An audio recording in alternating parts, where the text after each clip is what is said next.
Welcome back to the Press Box. Mark Haskell, Zach Miller here. We had some local stuff going on this weekend, not just national, which has kind of been what we've been doing a lot of the last couple weeks. The Maine Amateur Golf Championships took place this week at the Belgrade Lakes Country Club in Belgrade Lakes. Nice course. Yes, Beautiful and course. if you're wondering why Zach looks a little colored in the face, and raccoon eyes from the sunglasses. That's right. That's why I tell you, if you could see my calves from walking up those hills, you'd be impressed. well, he was there for day 2 and 3 of the tournament, following around a lot of these guys, including Camden's own Cole Anderson.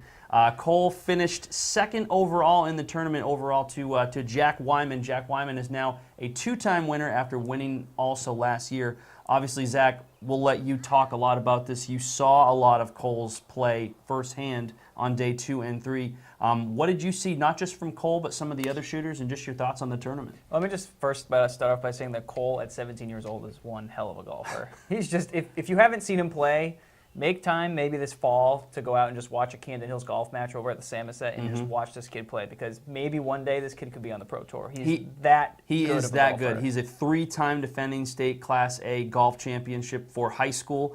He's got a full ride scholarship to Florida State, which is not something they just give away. Yeah, Florida State is. When I was talking to him, we were talking, and Florida State's turned out 10 Pro Tour players in the past, I think, 10 years or something like 15 years, 20 years, something like that. So they have a pretty good hit record for this kid is the real deal. He is the real deal. But yeah, going back to these past couple days during the week, for once, something's not on the weekend. It's actually during the day, exactly. So we actually get maybe the weekend off. And yeah, he was spectacular. He led the first day at 5 under, and then the second day, he kind of slipped up a little bit, and obviously, every day is a little bit tougher out there.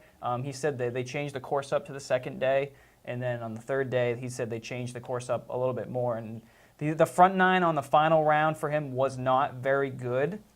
He had a triple bogey on 7. He just could not get the handle on that one.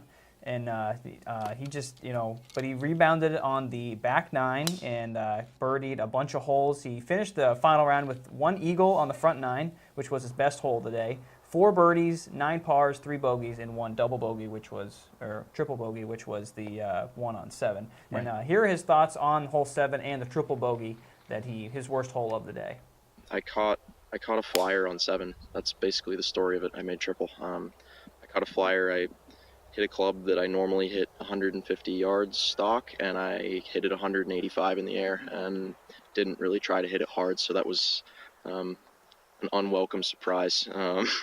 And then I made a mess of that green, made triple, and then sort of had to reset and try and scramble. I made 1 more bogey coming in. I think I was 3 over on the front. I was 3 over with an eagle, which so I had just a few holes that I just sort of screwed up. And then I played much better on the back, obviously, and sort of, 1 putt away from getting into a playoff, I guess. Well, you look at that right there, and that triple bogey. I mean, you don't want to look, because it happened on hole 7 of 18 holes. You don't want to say that was the difference, because a lot of things can happen in those next 11 holes. But that was a triple bogey, and he fell to Wyman by 3 strokes. In a lot of ways, it was kind of the difference in the tournament. Well, he actually only lost by 1 stroke. Wasn't it 1 stroke? I think it was 1 stroke. Anyway, it doesn't matter. He lost. He finished second. Right. But going back, like you said, it was so early on in the tournament.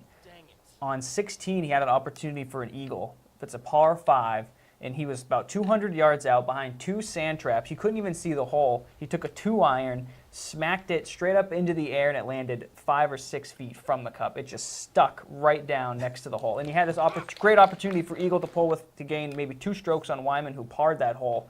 And Cole just couldn't sink the putt. It kind of just rolled right past the hole, and you can see on the video I have he was very frustrated. And on 18, he also had a good chance. He was about maybe 15 feet for a birdie, and he putted, and the ball kind of just rimmed out of the hole and rolled 6 inches by the hole, and he was visibly upset. He threw his club and everything because he was just that upset. But him being that close as a 17-year-old kid, losing to a guy that's already won the tournament, kind of a seasoned veteran, it speaks volumes to, this kid's not just high school career, but his golf career is just beginning. Yeah, it's still so young in this kid's career. And he was playing against guys that are adults and older than he is. And I don't think there's really anybody on that tour that was any younger than him. Maybe 1 or 2 kids. Right. But he's 17 years old, and he's going to be a senior in high school, and he's still one of the best golfers in the state. Well, it's not the interesting, country. we had a couple other local people that were in it as well. I mean, including three-time winner Ricky Jones. I believe he finished tied for 16th. Him and Dalton Winkenden tied for 16th at 12 over, were the other two that made the cut on the final day.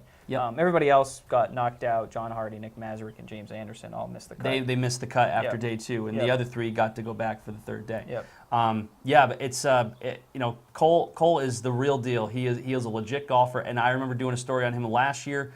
Well, he actually qualified to go to the U.S. Amateur Golf Tournament in California, which was incredible by itself.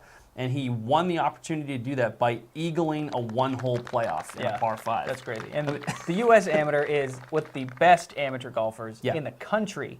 The Maine one is just in Maine, and you can see how good he is in Maine, but up against, the top ones in the country. He didn't do so hot, but he still had a heck of a performance. He wasn't terrible by any means, but he wasn't obviously the best. Well, congratulations to Cole Anderson. Hell of a run, 2nd overall, and he's going to come back next year, year before. He's going to win. He's going to win this thing one of these years coming up. No and question. Congratulations to Jack Wyman on 2 straight wins, in that tournament. That's not an easy thing to do. No, it's not. Absolutely. Speaking of straight wins, we got a pretty good ball club to talk about here. Transition. Right? Yeah, right. Oh, Like nice. that? I like that. Yeah, My job.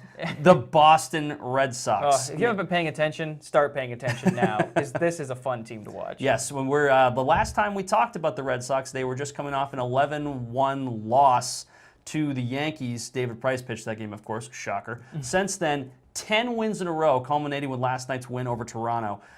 Let's just talk a little bit. The big moment where the internet exploded was Mookie Betts' 13-pitch grand slam against J.A. Happ.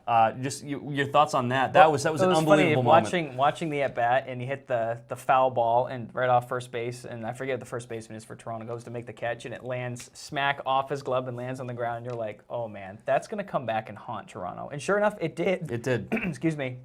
And Mookie just crushes that pitch. He kind of golfs it low and inside right up over the monster. And the whole crowd immediately knew it was gone. It wasn't a question of whether it was gone. It was, is it going to go out? Yeah, and it went out. Yeah, it went over the signs. Dennis Eckersley's call, "It's party time!" was awesome. It was fantastic. I love him in the booth. You look at this Red Sox team right now. Obviously, 10 wins in a row. They're 3.5 games over the Yankees now. Boston right now, they lead the MLB in runs, 512, in hits, 899. Doubles, 208. They're second in home runs behind the Yankees with 157. Also first in RBIs with 488. And average at 272. I mean, you look at all those numbers, if you're first in all those categories, you better have a first-place team. Exactly. And right now, they are playing like the best team in baseball. Yeah, they really are. And the Yankees are playing well, but the Red Sox have been playing so well that one slip up from the Yankees, like the 2 losses or 3 losses they have, has really cost them, so now they're 3.5 games back. I mean, they've gone 7-4 in their last 11 games, the Yankees have, and that's pretty much the difference right there. I mean, because I think the Yankees had a half-game lead, something like that. after that 11-1 win over Boston. But, I mean, now we're coasting into the All-Star break. Of course, Rafael Devers, he's on the DL now, but I think that he's got some shoulder inflammation. I think they're just trying to get him rested through the All-Star break, get him a couple. I mean, and Benintendi's on bereavement now, I think. Yes, he is. Yep. So I think those guys are going to get some rest that they probably need. I was actually fine with Benintendi not making the All-Star team. Everyone's like, vote Benny, vote Benny. I'm like, get rest.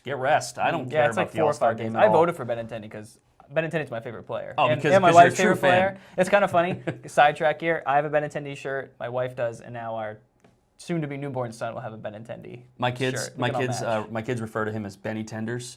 That's awesome. Because they couldn't say Benintendi. Yeah, so we've just been sticking with that. It's been fantastic. Going back to the win streak, here are a couple of facts about the win streak. The Sox now have the most victories prior to the All-Star break in team history. I think they're at 66 is what they had. Like you said, 3.5 game lead over the Yankees. It's their longest win streak since just 2 years ago when they won 11 games.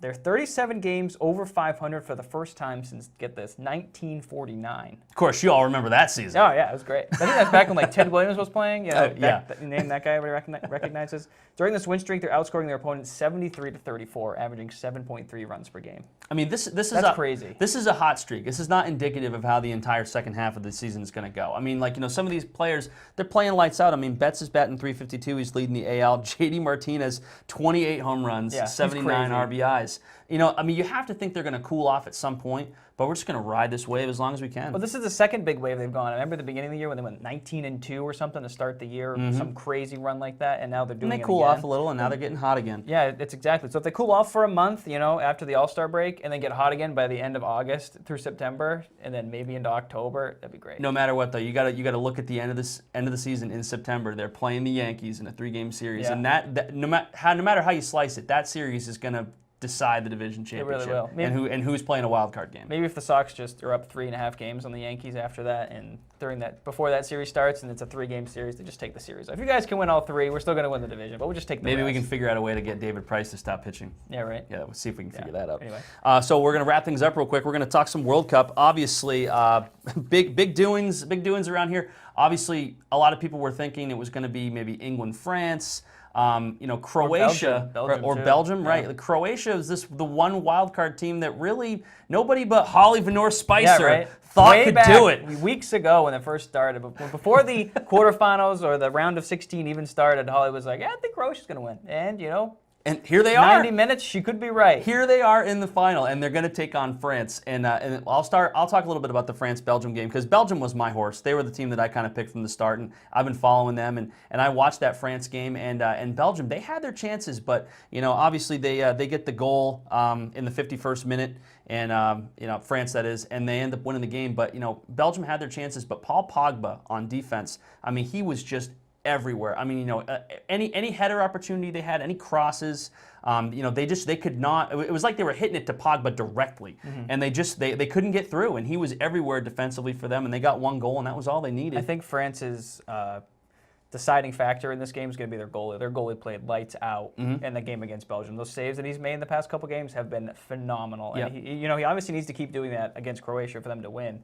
I think Belgium is a better team than Croatia, and I think France will ultimately beat Croatia for the championship. I think so too. But yeah, it's actually the third All-European final in the past 4 World Cups. Yeah, it's pretty interesting. Yeah, absolutely. It's like before the round of 16 started, I was texting with Camden boys soccer coach Ryan Hurley, asking him his predictions, and he just very just like, I like France. Yeah. And here they are. And I don't question Ryan on a lot of things when it comes to soccer. Yeah, right. So, and here he is. I mean, they burned through everybody. You know what I mean? So here we are. But I would say you're probably right on France. I think this has been a great run for Croatia. I'm rooting for Croatia just for the Holly part, because it's so great.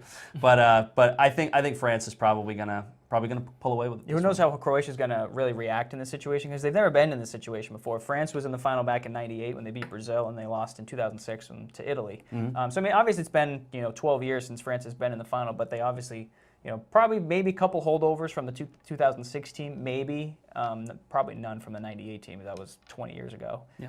But yeah, France obviously has the. I think they're going to win. I think they win probably 2-1 or 3-1 over Croatia. Yeah. That's my pick. What about you? I'll probably say 2-1 France. Yeah. I think Croatia will have a nice showing, but I think Pogba's a superstar. Yeah. You know what I mean? He plays for Manchester United. Not that that's the reason they're going to win, but he's on a national scale, on a global scale, he's one of the best players in the world. And they would be my pick. Yeah. It'd be my pick now that we're here. Upsets have been very common, though, in this World Cup, so who knows? Russia was taking people down left and right before they lost. So to Croatia. We'll see Sunday afternoon. Yep. Well, I'm Mark. This is Zach. We'll see you next week on the Press Box.